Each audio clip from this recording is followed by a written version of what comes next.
fired. Tobacco Institute spokesman has been quoted many times as saying that one death is one too many. By that, do you mean that the industry regrets the deaths but accepts no responsibility? No, I think clearly the industry has spared no small effort in attempting to work with a number of different organizations, a congressionally authorized committee, the upholsterers, manufacturers, organizations around the country, and a number of other groups to attempt to reduce the number of deaths attributable to careless cigarette smoking. It's been a major effort in that area, and I think that's one the industry can be very proud of.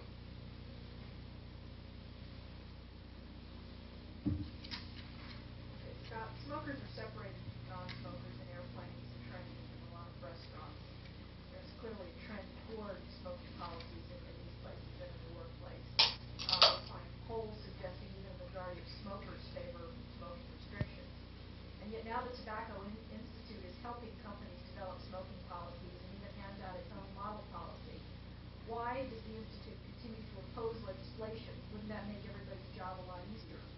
No, the Tobacco Institute opposes legislation mandating segregation of smoking and non-smoking employees for a very good reason, and that is that legislation is an across-the-board approach to dealing with the problem that doesn't recognize the individual situations involved with individual workplaces, individual groups of employees, individual types of products. I mean, obviously there are a lot of differences between offices and factory plants, that sort of thing. Those are major considerations that have to be addressed and really can't be addressed very well in an across-the-board fashion.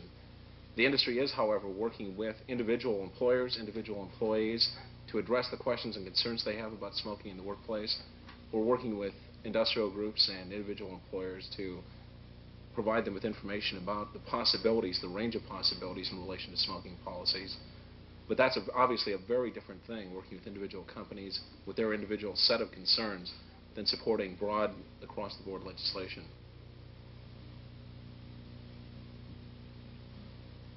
Mr. Stapf, I understand that the industry was given a right back in 1962 to veto any of the scientists that were chosen for the Surgeon General's Advisory Committee on Smoking and Health.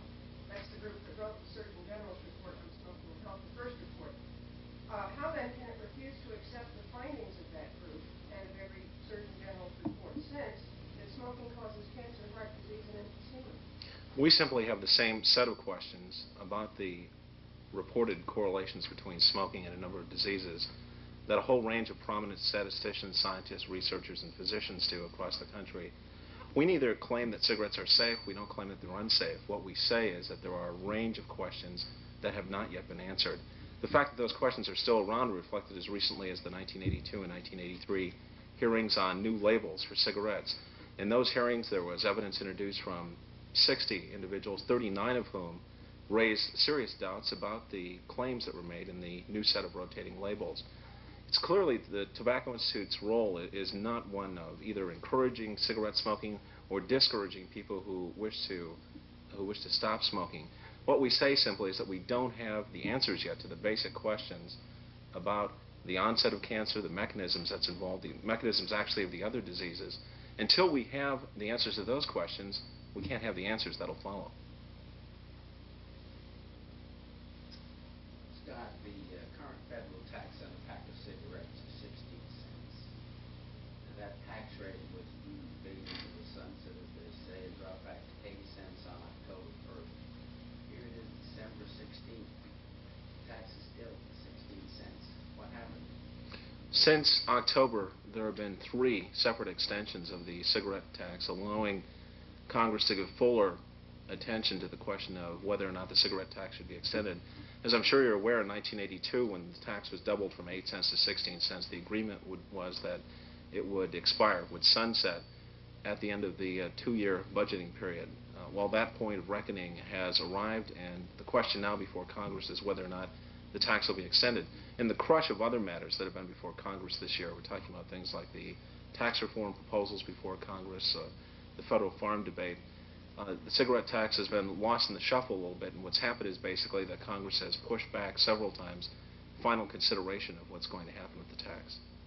Let me ask you a follow-up. What's the tobacco industry's position regarding the federal cigarette tax? Are you holding out for sunset?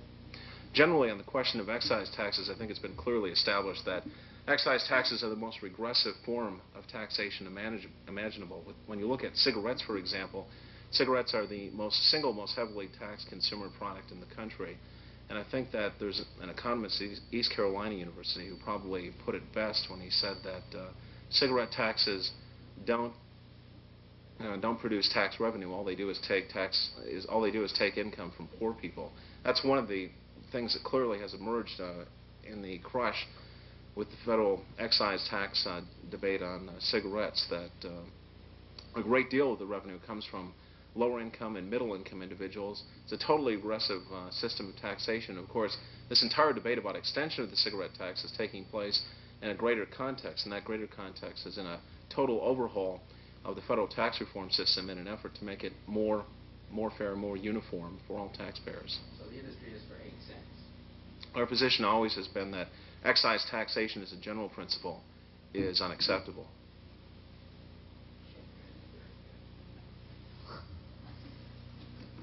A few minutes ago, Scott, you were saying that the tobacco industry was working very hard on the problem of careless smoking and accidental fires.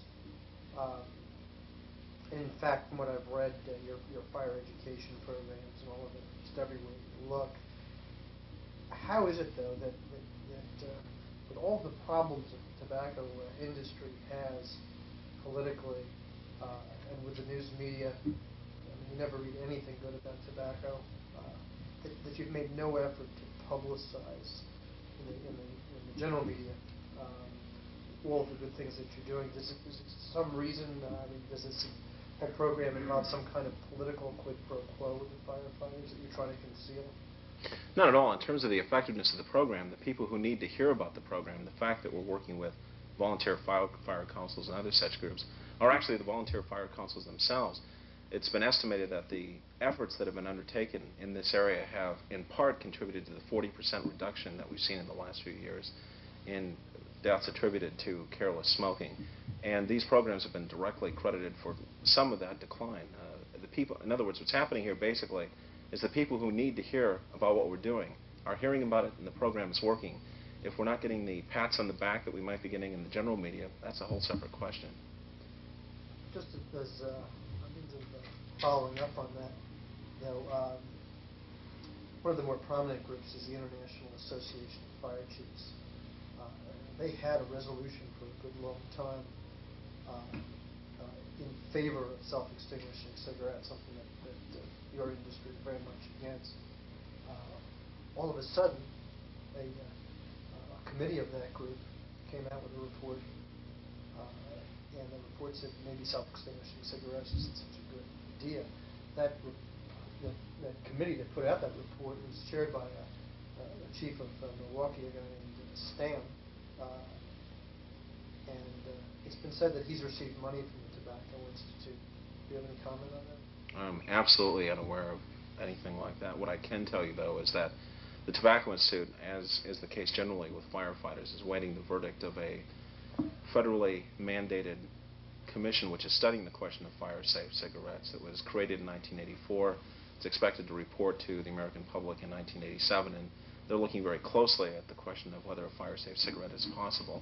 Generally, what the research has indicated to this point, in terms of the cigarette industry research, is that it's not possible to come up with a palatable product that does what a cigarette is supposed to do, that is totally fire-safe. And would be surprised if that's not what we find from this independent commission, congressionally mandated commission, which is reviewing the question.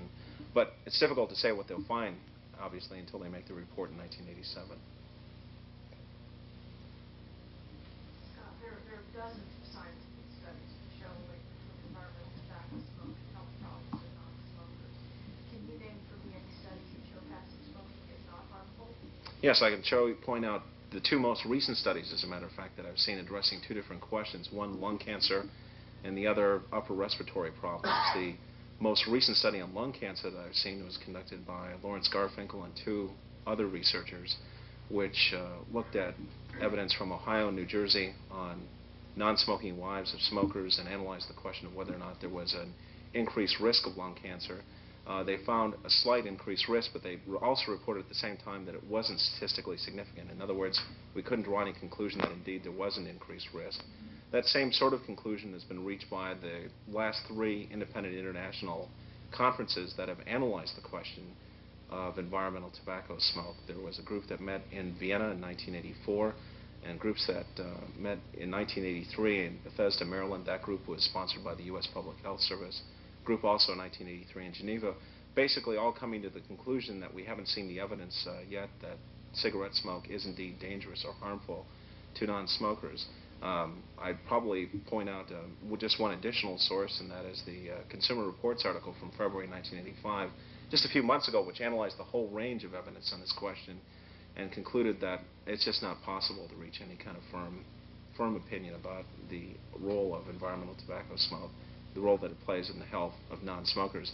The other study that I mentioned that was related to upper respiratory problems was a study conducted by the University of Arizona Medical Health Center. That was Dr. Michael Lebowitz, and he looked specifically at the question of whether or not there was an effect on sensitive adults and sensitive children from tobacco smoke in the home. What he found is that it wasn't possible to draw that kind of conclusion, and in fact other sources inside the home, like gas stoves for example, actually probably have a much bigger effect on the health of those adults and those children than does environmental tobacco smoke. So basically looking at the most recent evidence that we have available, the Garfinkel study, which was actually in many ways a reaffirmation of a similar study conducted in 1981, reaching the same conclusion that there's not a statistically significant problem with lung cancer, and looking at the Lebowitz study, which just coincidentally is also a reflection of earlier work done by Dr. Lebowitz and his colleagues. I haven't seen any really conclusive evidence at all that there's a problem with either lung cancer or upper respiratory problems with environmental tobacco smoke. As a follow-up, but don't all of these studies, though, simply say that we don't have the evidence yet? Are there any that conclusively say, no, it is not harmful? I'm not aware of any study that does the impossible, which is to prove a scientific negative. Obviously, you can't prove that something doesn't exist or that something doesn't do something. All you can do is report what the evidence is and what it indicates as far as what's happening in a controlled environment. These studies have indicated they've looked at the evidence and they said, we don't have the evidence here to reach the kind of conclusions that some people are very quick to jump to. Mr. Stapf, I would like to return for a minute, as they say on the press, to the primary smoking issue. You told us why the Institute maintains that science hasn't proved that cigarette smoking causes any human disease, and that there are a number of scientific people who agree with you. Granted the limitations on human experimentation, on actual experiments with people, what would it take to convince the industry that smoking is the primary cause of lung cancer? The evidence that would indicate just that. We'd have to understand what's involved in the mechanisms of cancer and the onset of cancer. And this is one particular issue we can address, is the actual primary issue that's involved in smoking, about the specific relationship between smoking and health.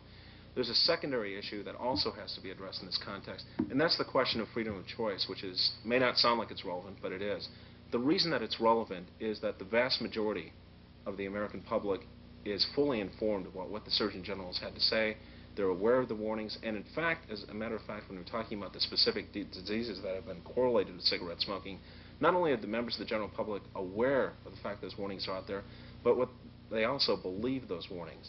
And what that means to us is that if you have a level of awareness in the general public where more people know about the Surgeon General's warning than know about the fact that George Washington was the first president of the United States, or there is a part of the Constitution called the First Amendment, or that something happened a few years ago at 3 Mile Island, you have people as optimally informed as they could possibly be about the decision they're making about smoking, whether they start to smoke, whether they continue to smoke. Basically, what that means is that the people have seen the evidence, they're able to judge the evidence if you give them any degree of credibility at all in terms of their intelligence, which I think most people would be willing to do. The evidence is before the public, and adults are able to make their own informed decision about whether or not they'll smoke or continue to smoke. I have the feeling that you're evading my question, Mr. Stapf. I asked what kind of evidence would be necessary for you to accept the fact that lung cancer is the primary cause, that smoking is the primary cause of lung cancer. Do you mean you have to discover a mechanism? You have to see in the laboratory smoke turning the cell cancerous? Well, What kind of an experiment do you need? the first Surgeon General's report, going all the way back to 1964, points out rightly that when we're talking about the question of lung cancer and other diseases, they are biologic questions and not statistical questions. The fact that we have indications of statistical correlations between various diseases and smoking doesn't provide us actually with the evidence that says this is a cause and effect relationship. It simply points to the fact that smoking may be a risk factor involved with those diseases. You can also come up with a whole range of other risk factors that are indicted in those same studies. You can look at age, sex, income, height, weight, a whole number of things, diet, whether you're a type A personality or not. And all those factors have been implicated as risk factors, but until we actually understand the onset, the mechanism of the diseases, it's obviously impossible to say, without B there, that A results in C. We have to have all the evidence before us to reach that kind of conclusion. In other words, we don't know the mechanism. Obviously, we don't. Nobody's won the Nobel Prize yet for that. And we can't prove the statistics. And statistics don't prove it. We have to have the evidence. Scott, for years the press has talked about powerful tobacco lobby, but it looks like 1985 is the year that it may have lost its clout. Some of your strongest support, the South, Congress, tobacco farmers, congressmen like Charlie Rose in North Carolina, have broken ranks. What's your assessment of the damage? Do you think that the industry will ever be able to put it together again? I think the press is simply reporting something that's been true for some time, and that is that the tobacco industry has long been thought of as having this monolithic presence, but it's, in point of fact, particularly when you look at something like Congress, it's anything but a monolithic presence, and that's been true for years. There's obviously a big division of interest between the cigarette manufacturers and the people who work with them on various types of legislation, and the people representing the farmers. Congressman Rose is a good example. The opinions that you were just talking about are opinions he's held for years and has expressed for years. The fact of the matter is that I guess it makes a difference when you say what you're thinking on Meet the Press as opposed to saying what you're thinking in the largest circulation paper back in your district at home. The fact of the matter is that when you look at a whole range of legislation, you can look at 1984, for example, there were indications that the tobacco industry and people who are concerned about restrictions on smoking in public places and restaurants and workplaces have done quite well. When you look at 1984, for example, there were 109 pieces of legislation introduced at the state level which would have restricted smoking in one form or another, and 105 of those were defeated, which is a success rate in excess of 96%. Many people would be perfectly happy to be that successful.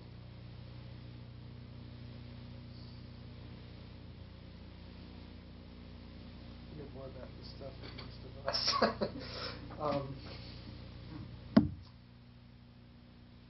An American businessman in China, not too recently, not too long ago, was jailed for causing a fire with a cigarette.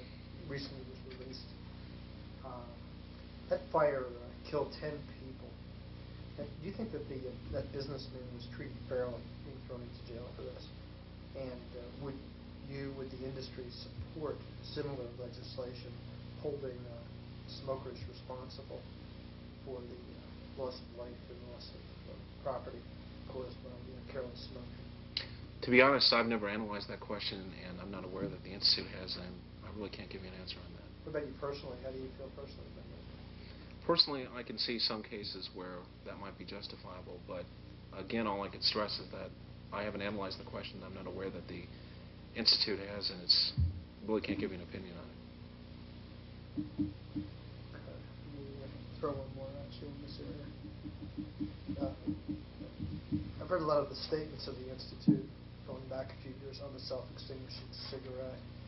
The Institute has, in many instances, said that the concept is bad, that it really wouldn't prevent that many fires, and I guess I've also heard that it's a bad public health trade-off, and that the resulting increase in taurine nicotine that would come from self-extinguishing cigarettes would hurt an awful lot more people that are currently being hurt through fires.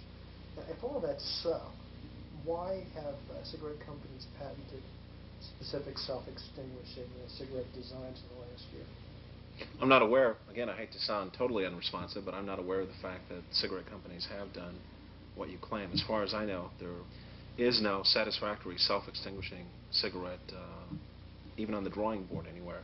And again, I'd point out that that's exactly the question that's being reviewed by Congress right now, and that we'll have an answer on in 1987. That is the question of the feasibility of a fire-safe cigarette. Let's do one more each. Scott, companies have an obligation to their stockholders to maximize profits. It stands to reason that since smoking is harmful, that smokers are getting sicker more often and absent more frequently than non-smokers, and therefore they're going to be a greater economic burden than their employers. We also find insurance companies offering discounts in life and health and fire insurance for employers who restrict smoking. How can a company afford not to restrict smoking then? Well, a company can afford not to restrict smoking for a lot of different reasons. The first of which is that there's been nothing conclusive presented to employers that smoking actually results in a decline in productivity or results in higher absenteeism or higher medical health care costs. We've looked at a whole range of evidence, which includes a study done by the Response Analysis Corporation in 1984, which looked at 2,000 frontline people, union shop stewards, frontline management personnel, who looked at the question of the relationship between smoking and productivity in the workplace. And what 2/3 of them concluded, the people who were involved in that survey, concluded that smoking has either a neutral or a positive effect on productivity. You just don't find individual people on the front lines buying the argument that smoking results in a decline in productivity. There's also been a number of studies in the last few years which have indicated that smokers are actually more productive than non-smokers. And I don't know how far I'd want to pursue that, but those studies are out there. We can look at the University of Minnesota study from 1984. We can look at a study that was presented just a few weeks ago that looked at a group of 1,000 smokers and found that when they started smoking, there was a 15% increase in their ability to perform complex tasks involving memory, mathematics, reasoning, that sort of thing. So that evidence is out there on the other side, that smokers are actually more productive than non-smokers and that there's not a problem in that area. I also have to recognize that the people who are advancing the argument that smokers are unproductive result in there's a higher absenteeism, there's a problem with higher medical costs, are definitely in the camp of the virulent anti-smokers. I mean, these are not people who are advancing an argument for the pure scientific pleasure of advancing an argument because that's where the facts are. These are people who have a very specific agenda to pursue, and their part of pursuing that agenda involves convincing employers across the country that smokers are less productive, are generally a bad risk. They're ignoring a whole range of evidence that shows that smokers are more productive. They're ignoring a whole range of evidence, frontline testimony from employers that smokers are as productive or more productive than non-smoking employees. And they're also ignoring the fact that the vast majority of corporations in the United States just aren't buying that line. They're not instituting no-smoking policies because of the fact they believe that smokers are less productive. I mean, you can look at a poll that was conducted in 1984 by the Human Resources Policy Committee, which was conducted by Louis Solomon, who's president of the Human Resources Policy Committee and dean of UCLA, who concluded that the vast majority of companies, about 2/3 of the companies, again, in the United States, don't have smoking policies. Most of the companies that do have policies have had them in place for more than 5 years. In other words, these companies haven't been stampeded by any kind of evidence in the last few years, which indicates that productivity is a big concern. I noted with interest just a few weeks ago that there was an article that appeared in a publication called International Management, which usually isn't on the top of my reading list, but this particular article indicated that the United States is the only country in the world where this sort of argument has been advanced, that smokers are a bad risk for employers.